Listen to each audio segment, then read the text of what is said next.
반갑습니다. 자, 법문을 하기에 앞서서 같이 개송 한 가지 하고 시작하도록 하겠습니다. 모두 합장해 주십시오. 제가 한마디씩 하면은 한 구절씩 큰 소리로 따라 하시면 되겠습니다. 어머니이신 일체 생명들이 항상 평안하고 행복하기를 바라며 이들을 돕기 위해서 완전한 깨달음을 얻겠습니다. 바로 하시고요.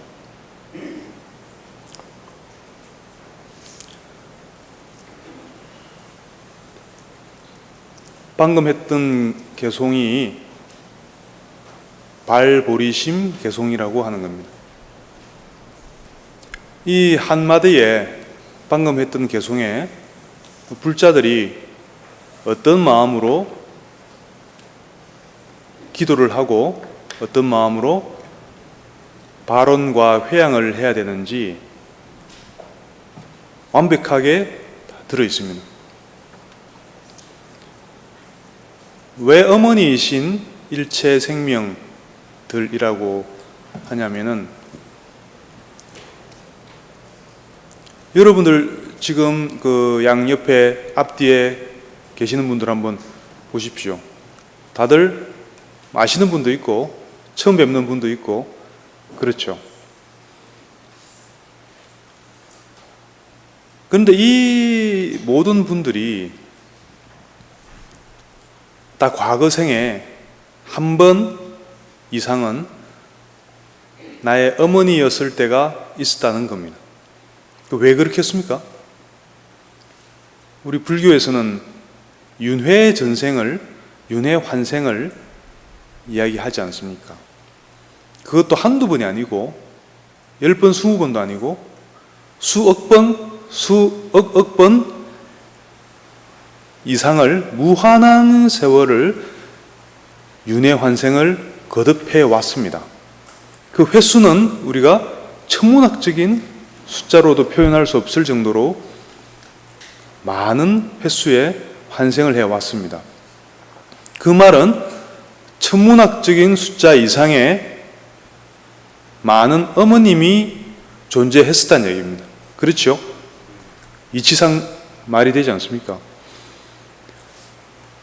왜냐하면 한 번 태어날 때마다 최소한 한 분의 어머님이 계시지 않습니까? 한 번 태어날 때 2명, 3명 어머님이 있는 경우가 있나요? 그런 경우는 없죠, 그죠? 그래서 그 어머님과 그 자녀라고 하는 지중한 인연이 계속 이어질 수밖에 없는 겁니다. 그래서 어떨 때는 부모 자식 간으로 태어나고 그 인연이 이어져서 어떨 때는 또 선생님이 되기도 하고 어떨 때는 또 원수가 되기도 합니다. 부부가 되기도 하고 전혀 남남으로 태어나서 그냥 옷깃만 한번 스치는 정도 금생에서 그 정도 인연으로 끝날 수도 있습니다. 금생에서는 그렇게 따졌을 때 지금 이 자리에 있는 최소한 여러분들은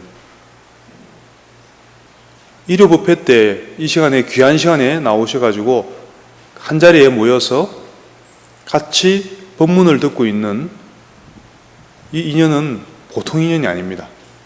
그렇겠죠?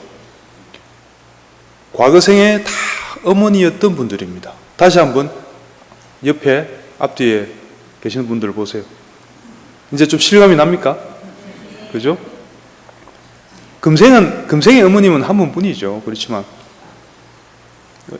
어쩌면 가까운 과거 생에 어머니였던 분들이 지금 한 자리에 모여서 이렇게 같이 정진하고 있는 겁니다.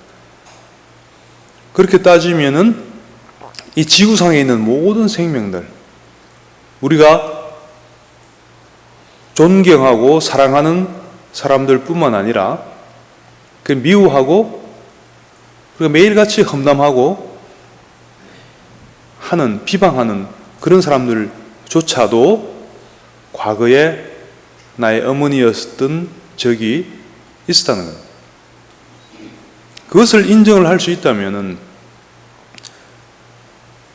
그러면 그 어머니의 그 은혜라는 것은 굳이 제가 설명하지 않더라도 여러분들 잘 아실 겁니다. 대부분 그 자녀들이 있는 분들이시기 때문에 그 저보다도 훨씬 더 잘 아실 겁니다. 그 어머님의 어떤 심정이라고 할까요? 그 사랑.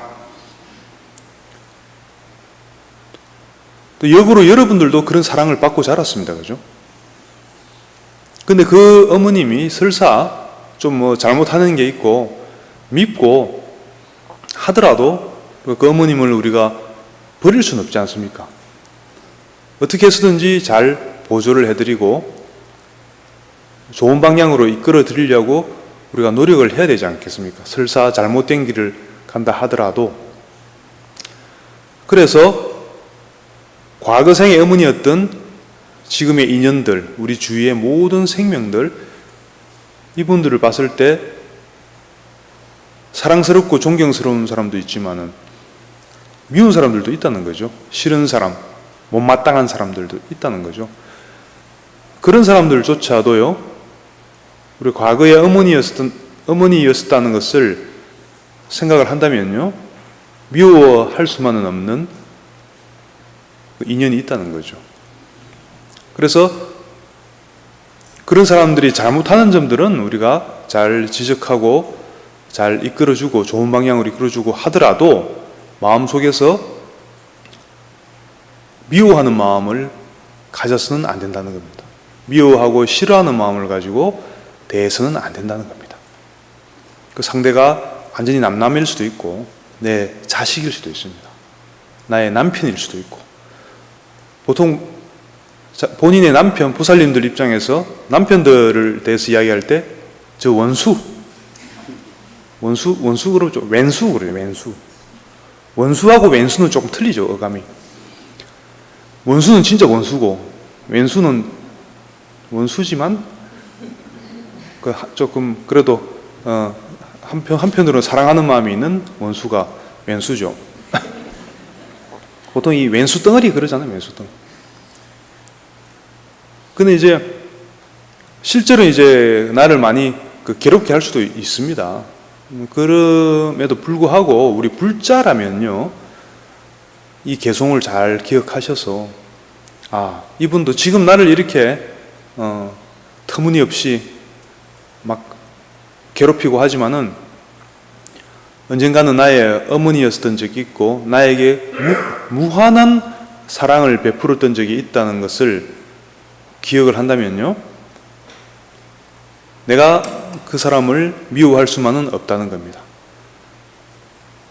그리고 실제로 꼭 그 남편을 예를 들었지만은 뭐 직장 동료라든지 뭐 친척이라든지 뭐 시동생이라든지 대개 그런 사람들 때문에 다 괴롭잖아요. 스트레스 받잖아요. 어머님, 시어머님 다 주변 사람들 때문에. 그렇게 가족으로, 친인척으로 된다는 인연은 사실 보통 인연이 아닙니다. 굉장히 지중한 인연이 있으니까 그렇게 만나서 그렇게 지지고 볶고 하면서 살고 있는 겁니다. 그러면 혹시 그 사람이 나에게 실제로 뭔가 잘못하더라도요, 거듭 말씀드리지만요, 내 마음속의 그것을 미워하는 마음으로 가지고 반응을 해버리면요, 우리가 원죄를 짓는다는 표현을 쓰죠.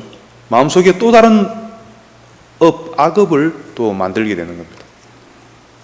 뭔가 저 사람이 나를 괴롭힌다는 것은 그 사람과 나와의 사이에 풀어야 될 뭔가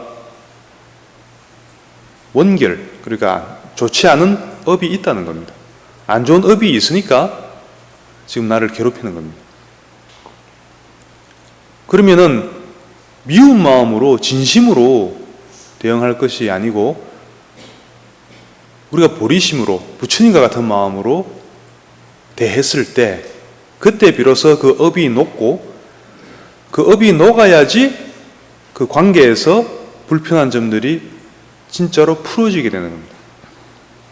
여러분들은 이제 열애사 신도들은 저는 저와는 개인적으로 오래간만에 지금 마주보고 앉습니다마는 그 기도들을 열심히 하시니까 아마 다들 경험들이 있을 겁니다. 누군가 되게 불편한 관계가 있었는데 절에 나와서 열심히 108배하고 열심히 기도했더니 기도하다 보면 마음이 그 상대방을 떠올리면서 기도를 하면은 마음이 불편하잖아요. 그래도 계속 부처님께 이 마음을 바칩니다라든지 부처님께서 부처님께 맡기니 알아서 해주십시오라든지 방아차기죠. 여러 가지 마음으로 열심히 기도하고 열심히 정진을 했더니 어느 순간 이제 마음이 좀 편안해져요. 그 불편한 마음이 편안해집니다. 그 상대방에 대해서는 내가 아무 무슨 행동을 안 했는데도 불구하고 기도를 해서 내 마음이 편안해졌는데 그래서 집에 가보니 그 왼수 같은 남편이 갑자기 안 하던 짓을 하기 시작해요. 막 이쁜 행동을 막 하기 시작합니다. 그런 경험이 다들 있으시죠? 비슷한 경험들. 한 명밖에 없어요? 좀 이상한데, 이건 좀. 그게 왜, 우리 절에서, 우리 절에서 기도하는 것 같고, 여러 가지 또 썰들이 많습니다. 그럼에도 불구하고, 우리 불자님들이 계속 절에 와서 기도를 열심히 하시냐면은 뭔가 해결이 되니까 하는 거죠. 그죠? 그게 가피라면은 가피입니다.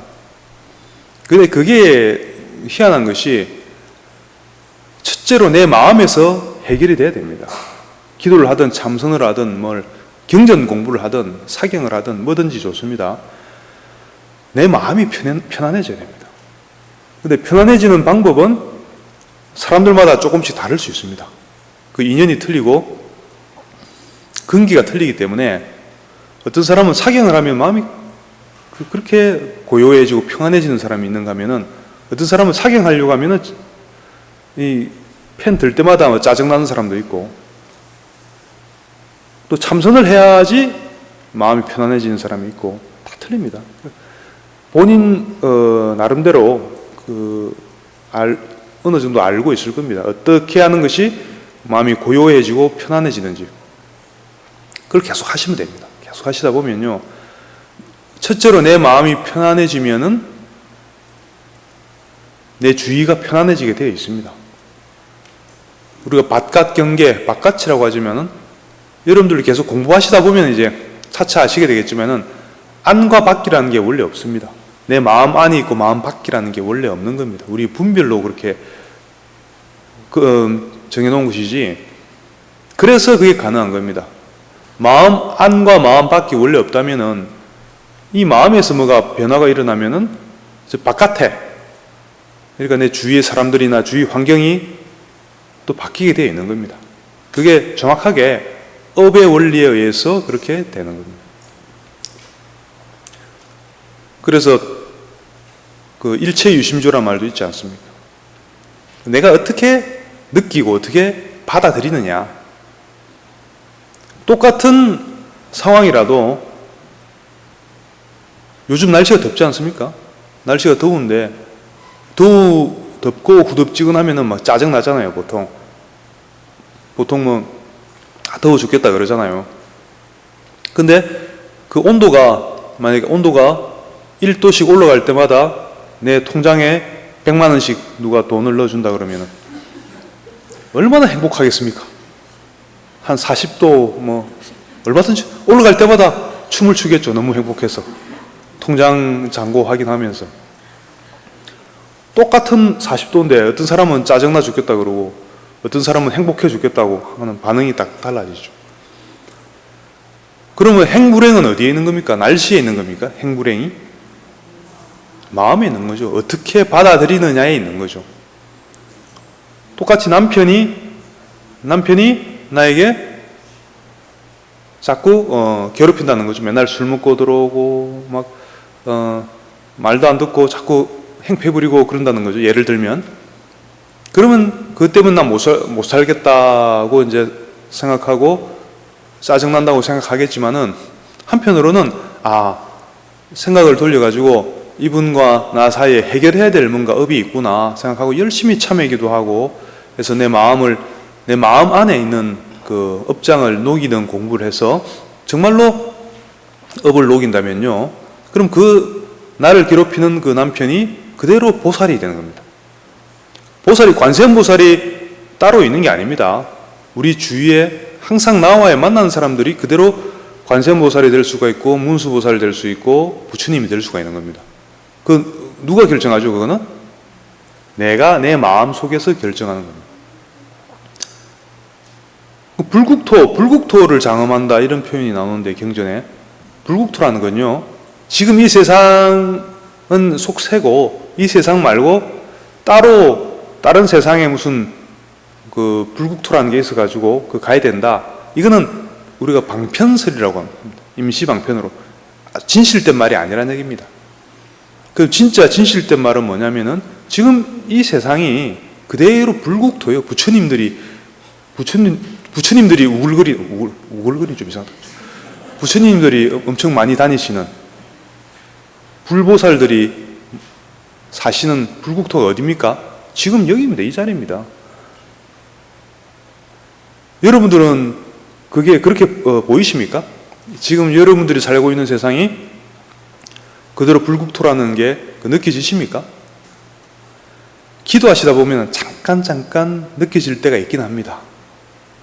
아마 기도 열심히 하시는 분들은 그런 걸 느끼실 때가 있을 겁니다. 이렇게 마음이 좀 기도가 잘 될 때가 있거든요. 마음이 잘 쉬어지고 환희심이 막 일어날 때가 있습니다. 환희심이 막 일어나는 그 순간에는 한 찰나지만 딱 보면은 꼭 이 자리가 꼭 극락같이 느껴질 때가 있습니다. 극락같이 느껴지고 주위 사람들이 다 극락에 있는 우리 아미타경에 나오는 그 묘사되는 그런 장면들이 있잖아요. 그 장면이 바로 그 지금 이 자리에서 벌어지고 있구나라는 느낌이 올 때가 있습니다. 다들 그 느껴보셨죠? 한 명도 없어. 너무나 이 대답 안 하시는 건 뭐냐면 너무나 당연한 얘기를 왜 저 스님은 누구나 다 아는 소리를 저렇게 하고 있지? 그럼 지금 그런 반응인 거죠, 그죠? 네. 그래서 근데 항상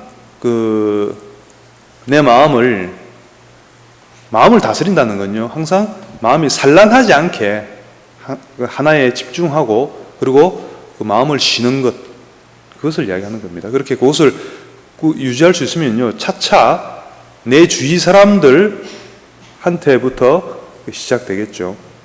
가까운 사람한테부터 시작이 되는 겁니다.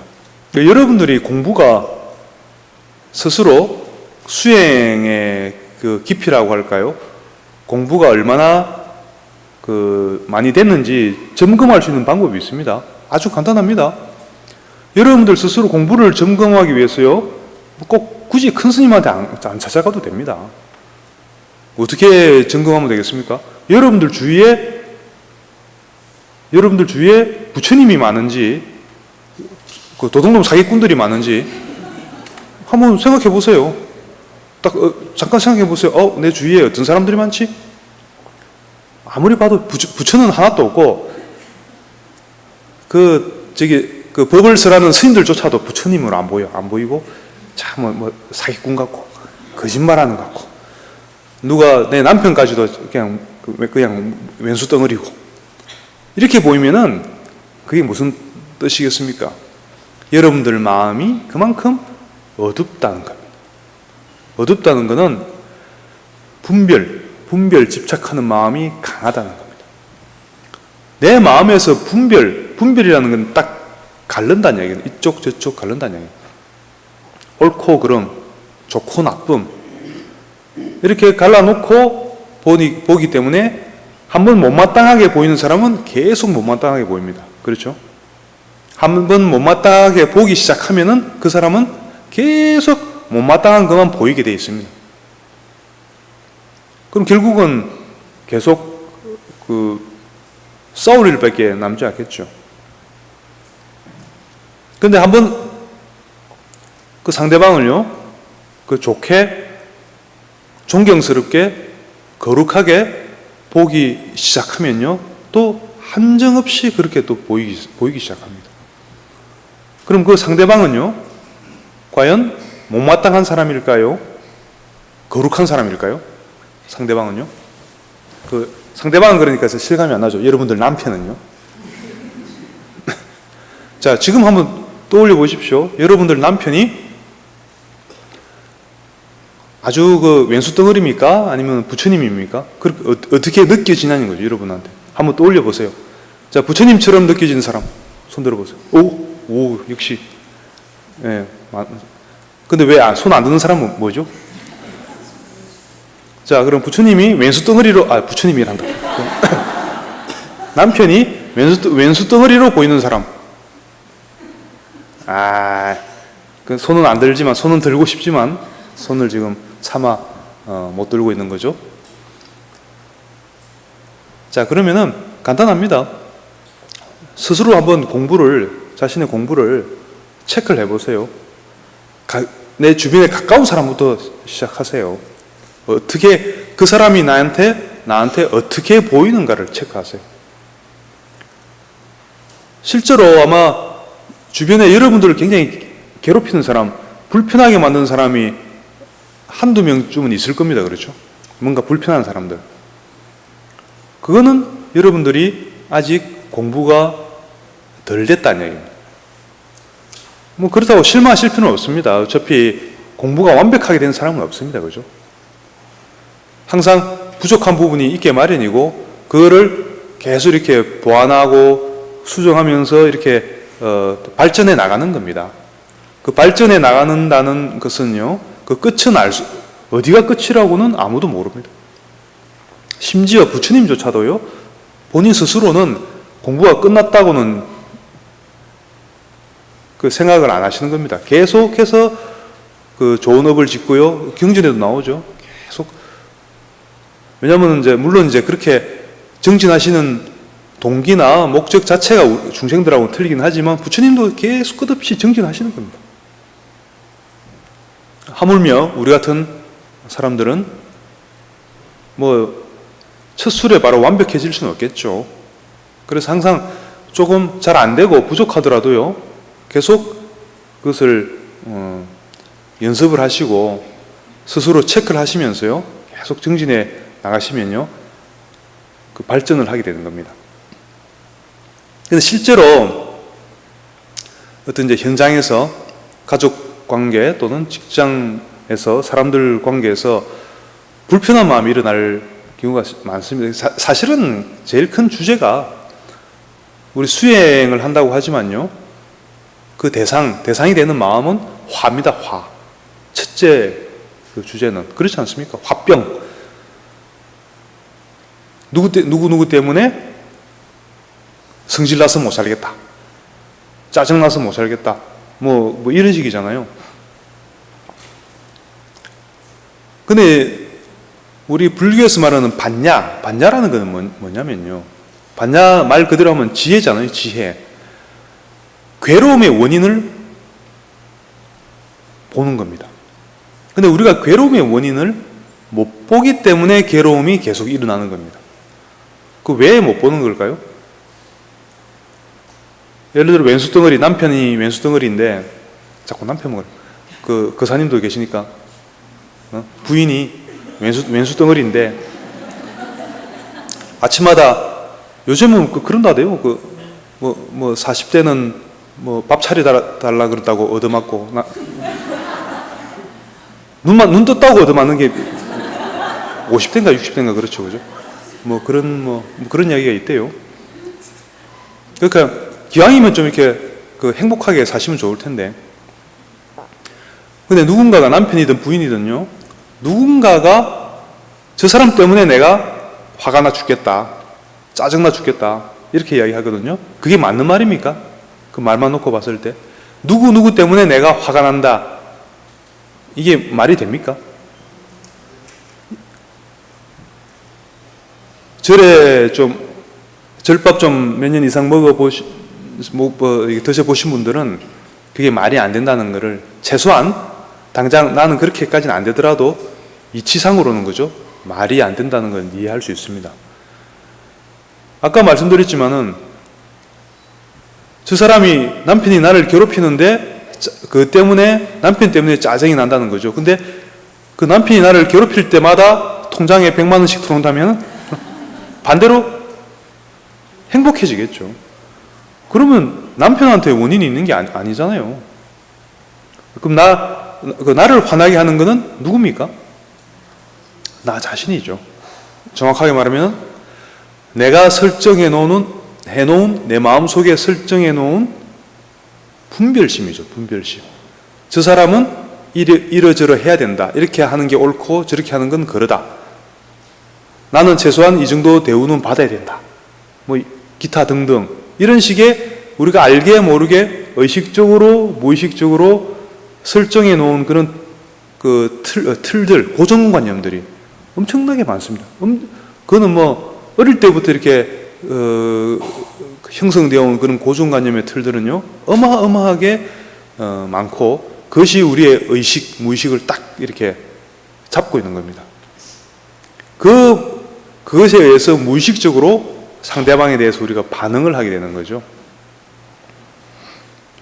그러다 보니까 저 사람은 나한테 이렇게 해야 되는데 사실은 내가 기대했던 것과는 다르게 자꾸 이야기하고 행동을 하거든요. 그래서 화가 나는 거죠. 그러면 원인은 그 상대방한테 있는 게 아니고 내가 설정해 놓은 나의 관념의 틀, 고정관념의 그 원인이 있는 거죠. 이렇게 원인을 그 전에는 원인이 상대방한테 있는 건 줄 알았는데 알고 보니까 원인이 나한테 있더라. 나의 분별심에 있더라. 이렇게 돌이켜서 보는 것을 반조한다라고 이야기하고요. 돌이켜봐서 원인을 정확하게 탁 집어낼 수 있는, 볼 수 있는 능력을 우리가 받냐라고 하는 겁니다. 반대로 그 원인이 내가 화나는 원인이 상대방에 있다 그러고 상대방을 탓하고 상대방한테만 책임을 지우고 있을 때는 그 마음은 반야가 아니겠죠. 그 마음은 우리가 무지, 반야 반대말은 무명입니다. 무명. 우리가 해탈하지 못하고 있는 고통의 사바세계에서 계속 살고 있는 원인은 이 무명 때문입니다. 무명은 고통의 원인이 어딘지 모르고 계속 엉뚱한 데서 자꾸 해결을 하려고 하고 있기 때문에 해결이 안 되는 겁니다. 그러면서 정말로 내 마음을 그 고통의 원인을 볼 수 있으면은 그것을 내려놓을 수 있게 되겠죠. 그것만으로. 그러면 그때부터는 이제 반야의 작용이 일어나는 겁니다. 그래서 반야라는 것이요. 그렇다고 해서 상대방이 나한테 뭔가 막 부당하게 대하는데도 무조건 예스만 하라는 말은 아닙니다. 일단 그 미워하는 마음, 거부하는 마음을 우리가 내려놓을 수 있습니다. 그런 식으로. 그 상태에서 내가 우선 마음이 편안해진 상태에서요. 얼마든지 옳은 대응을 할 수 있게 되는 겁니다. 그때 비로소 그게 먹히는 겁니다. 통하는 겁니다. 그렇게 하지 않고 내 마음이 불편한 상태, 화가 나 있는 상태에서 그대로 대응을 하면은 싸움밖에 안 되겠죠. 그렇지 않습니까? 감정적인 대응이 되고 그것은 싸움밖에 날 수가 없고 해결이 안 되는 겁니다. 그렇게 하면. 싸움만 있고 해결이 안 되는 겁니다. 근데 우선은 내 마음속에서 그 불편한 마음을 잘 내려놓고요. 그래서 평안해진 상태에서 또 내가 이 말은 해야 되겠다. 이 말은 내가 저 사람한테 이거는 내가 지적을 해야겠다. 그런 게 판단이 들면요. 그것도 그렇게 하는 겁니다. 근데 평안한 상태에서 이야기하면은 그게 상대방도 그걸 받아들일 수가 있는 거예요. 상식적으로 그렇지 않습니까? 내가 화를 내면서 이야기하면은 여러분들 스스로도 누가 본인한테 막 인상 쓰면서 화를 내면서 뭐라고 막 하면은 일단 딱 거부하고 보잖아요. 근데 평안한 상태에서 와서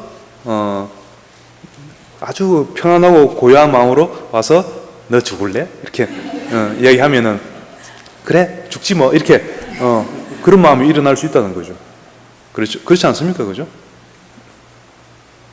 그래서 첫째는 내 마음이 불편한 마음이 없어야 되고 평안한 마음 상태여야지 문제가 해결이 될 수 있다는 거죠.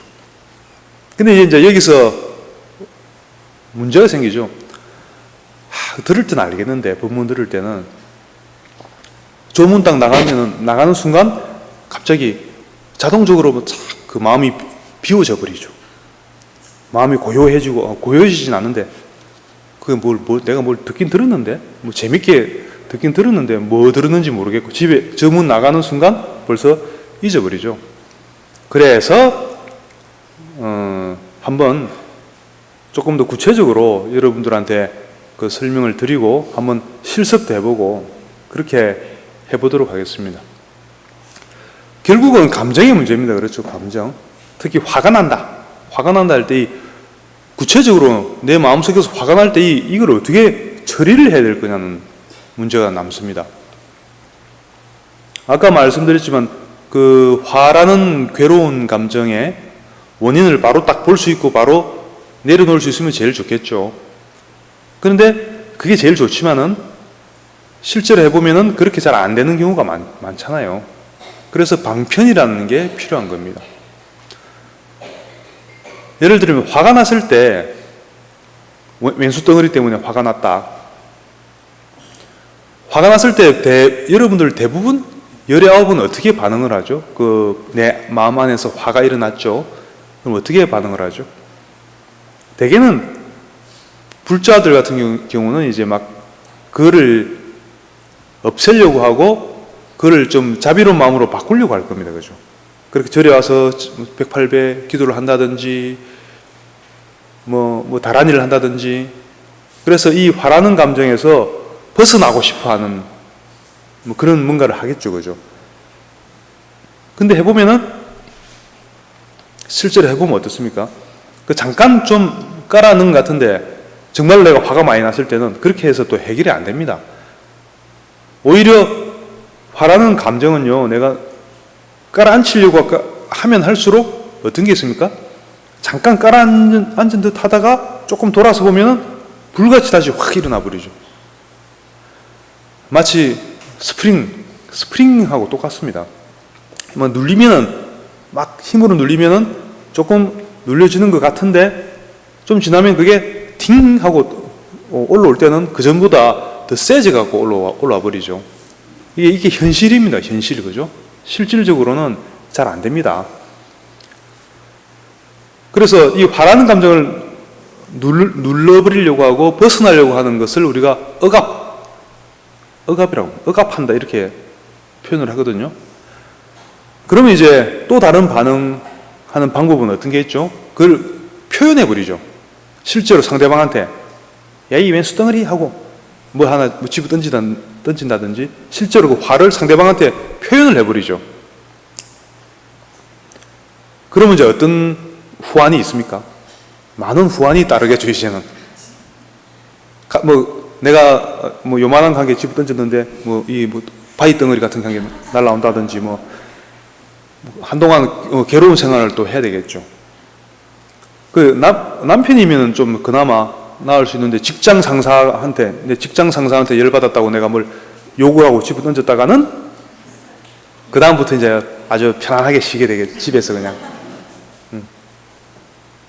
이제 출근하지 마시고 편안하게 쉬세요. 그러면 이제 영원히 쉬게 되는 또 사태가 이렇게 표현을 하는 것도 직접 표현하는 것도 방법은 아닌 것 같습니다. 그렇죠? 억압하는 것도 억압하기만 하면은 내 마음속에서 화병이 생길 것 같고 그렇다고 화가 일어날 때보다 표현해버리면 그것도 후환이 너무 또 커. 부작용이 너무 또 커. 그렇죠? 그래서 그럴 때 우리 절집에서 쓰는 말이 있습니다. 방하착하라 그래요. 방하착이란 말 들어봤죠? 내려놓으란 말인데 근데 또 그 내려놓으면 된다 얘기하는데 큰 스님들 말씀 많이 하시지 않습니까? 근데 내려놓으면 말은 쉬운데 그럼 어떻게 내려놓으라고? 근데 또 이렇게 의문이 나오잖아요. 안 되잖아요. 중요한 건 안 되잖아요. 그래서 한번 그 연습을 해보겠습니다. 내려놓는다는 것은 다른 말로 하면은 흘려보낸다. 감정을 어떻게 부작용, 이렇게 억압도 하지 않고 표출도 하지 않으면서 감정이 자연스럽게 이렇게 흘러서 가게끔 하면 제일 좋겠죠. 그렇게 하시는 게 제일 좋습니다. 그럼 왜 그게 안 되냐면은 뭔가 감정이 일어날 때 그 감정 자체를 처음부터 거부를 하기 때문에 그래요. 내가 이런 감정을 일으키면 안 되는데, 이 감정에서 빨리 난 벗어나야 되는데, 이 감정을 빨리 바꿔야 되는데, 이런 건 이제 우리가 거부감 또는 저항한다 이렇게 얘기해요. 내 감정에 대해서 저항을 하기 때문에 그게 자꾸 억압이 되고 왜곡이 되는 겁니다. 첫째로 할 일은 뭐냐면은 나의 감정을 받아들이고 감싸 안는 겁니다. 그 말은 뭐냐면 그대로 표현하란 말이 아닙니다. 표현은 좀 나중에 편안해지고 나서 하는 거고요. 표현도 하란 말이 아니고요. 감정이 일어난 순간에 그 감정에 대해서, 내 자신의 감정에 대해서 말을 마음속으로 대화를 하세요. 어떻게 하냐면은 그래, 괜찮아, 그럴 수 있어, 그럴 수 있어, 화가 날만 해, 화날 수도 있어, 이렇게 받아들이라는 거죠. 화나는 감정 자체를. 내가 화나는 감정이 일어나고 있다는 것 자체를 받아들이라는 얘기입니다. 무슨 말인지 잘 모르겠죠? 하면은 괜찮아, 화 날만 해, 이렇게 내 자신에 대해서 감정에 대해서 인정해주고 받아들이는 겁니다. 보통 어떻게 하냐면 안 돼 이렇게 말하잖아요. 이러면 안 돼 이렇게 말하지 말고 그래, 그래도 돼 이렇게 말하라는 거죠. 근데 제가 이렇게 흘려보내기를 말씀드렸더니 어떤 우리 보살님 중에 한 분은 아주 잘 받아들이시는 보살님은 어떻게 하냐면 화가 일어날 때 화에 대해서 반가 이렇게 하네요. 반가. 아주 좋은 방법입니다. 그 보살님이 뭐라고 하냐면은 그 화가 일어날 때, 아니면 근심 걱정이 일어날 때 그 근심 걱정에 대해서 반가 하면서 이렇게 받아들이는 마음으로 반가 했더니 이상하게 마음이 금방 편안해지면서 그 걱정하는 마음, 화나는 마음이 이게 눈 녹듯이 녹아지더라는 얘기죠. 여러분들 해보세요. 실제 됩니다. 반가 한번 해보시면은 그게 좀 좋을 것 같죠, 그죠? 반가 하면 그러면 예를 들어 화가 났을 때 반가 하면은 그 화가 잠깐 이렇게 확 일어나는 듯 하다가요, 정말로 내가 진심으로 그 화를 사랑하세요. 사랑으로 이렇게 내가 내 자식을 끌어안는다는 마음으로, 그렇게 사랑하는 마음으로 이렇게 품으라는 얘기입니다. 그러면은 이 감정은요, 재밌는 것은 내가 마음을 완전히 열고 받아들이면은 스스로 사그라지게 되어 있습니다. 이렇게 스르륵 녹게 되어 있습니다. 그러니까 사랑의 힘으로 녹게 되어 있습니다. 이렇게 끊어 없애는 게 아니고 스스로 녹아 없어지게 되어 있습니다. 그래서 내가 반가 해서 화가 좀 약화되기 시작하면요, 이제 사라지기 시작하면요, 그 타이밍에 뭐라고 하냐면은 이제 가려고, 그래 조심해서 가, 잘 가, 이렇게 잘 가, 이게 빨리 가 이게 아니고 친한 친구가 집에 놀러 와서 놀다가 갈 때처럼 왔니? 잘 왔어? 가려고? 그래 조심해서 가, 이런 마음이 돼야 되는 거예요. 내 자신의 감정에 대해서 이렇게 사랑하는 마음으로 받아들이는 겁니다. 아주 부정적인 마음조차도 내 자식과 같은 마음으로 받아들이고 이렇게 다독거려주라는 거예요. 다독거려주면서 이렇게 갈 때, 이게 사라지기 시작할 때 잘 가 이렇게 이야기하면은 그게 아주 힘 안 들이고 자연스럽게 감정이 이렇게 흘러가게 돼 있습니다. 쉽죠? 두 가지만 기억하면 됩니다. 반가, 잘 가. 네. 근데 그걸 하다 보면은 또 어떤 실수를 하냐면은 빨리 보내고 싶어. 그래갖고 반가 하고 빨리 아직 안 가려고 갈 생각이 없는데 잘 가 이러면은 또 반항하겠죠. 항상 내 마음은요, 내가 이게 뭔가 좀 부정을 하고, 내 마음을 부정을 하고 저항을 하면요, 나한테 반항하게 되어 있습니다. 막 그러면 마음이 싸움이 일어나는 거죠. 자기 마음하고 싸워서는 절대로 이길 수 없습니다. 반드시 부정적인 마음이 이기게 되어 있습니다. 절대로 싸워서 이긴다는 생각은 절대 하시면 안 돼요. 어떻게 하냐면 사랑으로 감싸 안으시는 게 제일 좋습니다.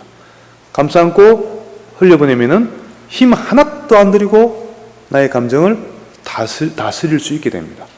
그리고 처음에는 그게 시간이 조금 걸릴 수 있어요.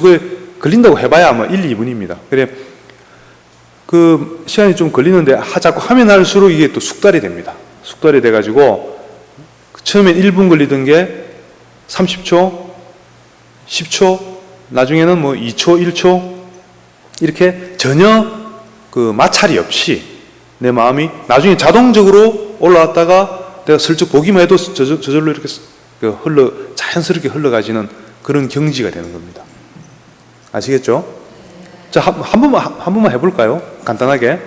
한번 잠깐 앉으셔갖고 가장 최근의 일일수록 좋습니다. 최근에 여러분들이 그 열받았던 일, 맨수덩어리 때문에 열받았던 일을 한번 떠올려 보세요. 가장 최근에 한번 또 뭐든지 한번 생각해 보세요. 조금 불쾌했던 일, 기분 나빴던 일. 바로 남편이나 부인 생각하면 바로 떠오르겠죠.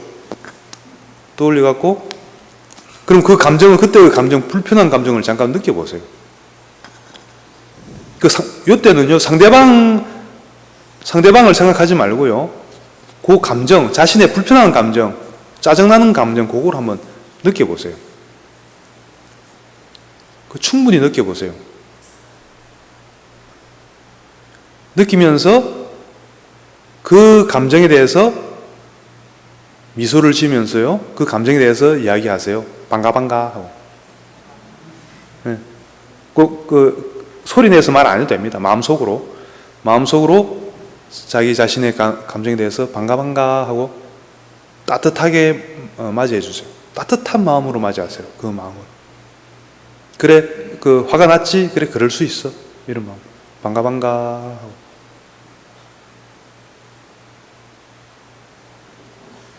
뭔가 또 벌써 틀리죠? 반가 하면서. 그럼 뭔가 따뜻한 마음이 일어나면서 그 감정이 뭔가 싹 녹아나는 게, 녹기 시작하는 게 느껴질 겁니다. 그럼 그때 충분히 머물게 해주세요. 쫓아내려고 하지 마세요. 반가 하면서, 그래, 놀다가 이런 마음으로. 반가. 그래서 그 마음이 그러면 이제 조금 사그라지기 시작할 거예요. 조금 그 마음이 잠깐 반짝 올랐다가 사그라지는 타이밍에 그것도 말하세요. 이제 가려고? 그래, 잘 가. 조심해서 가. 하고 이렇게 또 이야기해 주세요. 그 감정에 대해서.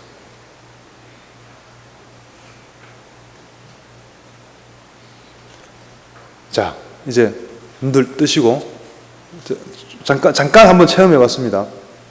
해보니까 뭔가 좀 그전에 내 감정을 다스린다고 할 때하고 어떤 게 차이가 나는지 좀 느껴지시나요? 좀 느껴지는 사람 손 들어보세요. 한 둘, 넷, 여섯, 여덟. 네. 아직까지는 많지는 않네요, 그죠? 근데 아마 제가 지금 방법을 알려드린 겁니다. 반가, 잘 가, 이렇게 이걸 기억하시고 어떤 감정이 일어나더라도 특히 지금은 부정적인 감정이 일어날 때 화, 짜증, 우울함도 마찬가지예요. 일어날 때 이 방법을 써보세요. 항상 화, 짜증, 우울함 같은 부정적인 느낌, 부정적인 감정을 절대로 이렇게 내쫓으려고 하지 마세요. 항상 따뜻하게 맞이하세요. 이게 포인트입니다. 나의 감정을 따뜻하게 맞이하세요. 그래서 이거를 여러 가지, 우리 반가 했지만 웰컴, 오케이, 여러 가지 그런 방법들은 여러분들은 나름대로 영어로 해도 돼요. 영어로.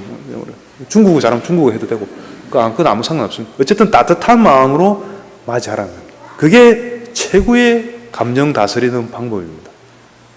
거기 되면은 대부분 해보시면 알겠지만 벌써 첫 번째 단계 반가 하면서 벌써 그게 해결이 돼요. 한 8, 90%는 것을 벌써 이게 흘러가 버립니다. 완벽하게 하시려면 이제 잘가 요 과정까지 해서 그 두 가지만 기억하시면 됩니다. 그죠? 간단하죠?